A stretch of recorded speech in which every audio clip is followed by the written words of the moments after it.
தீராத வயிற்று வலி. ஒருத்தர் சொன்னார், நேராக பழனி மலைக்கு போ, 48 நாள் விரதம் இரு, தினமும் காலையில் முருகனுக்கு வேர்க்கும். அந்த கௌபீனம் ஒன்று வரும், சாமிக்கு கட்டியிருப்பாங்க கௌபீனம், அதெல்லாம் நனைஞ்சு கீழே பாத்திரத்தில் தண்ணி தேங்கும், சாமியினுடைய வேர்வை துளி. அதுவும் போகப்பெருமான் முருகனுக்கு பூஜை பண்ணுவதற்காக ஒரு சுனையை ஏற்படுத்தி இருக்கிறார். வரட்டு ஆறுன்னு பேர். புலிப்பாணி சித்தர் ஒவ்வொரு தடவையும் அங்கிருந்தால் தீர்த்தம் கொண்டு வந்து முருகனுக்கு அபிஷேகம் பண்ணுவார். இன்னைக்கும் பழனியில் அந்த தண்ணியை தவிர வேற தீர்த்தத்தினால அபிஷேகம் பண்ண மாட்டான். அந்த தீர்த்தத்தையும் சாப்பிடு.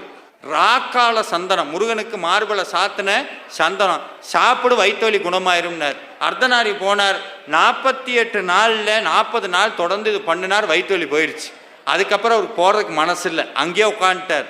அப்போது ஒரு பரதநாட்டியம் வைக்கிறாங்க. வைக்கும்போது ஒரு பாட்டு ஒன்று பாடினாங்க. அது என்ன பாட்டுன்னா திருப்புகழ். என்ன பாட்டுங்க?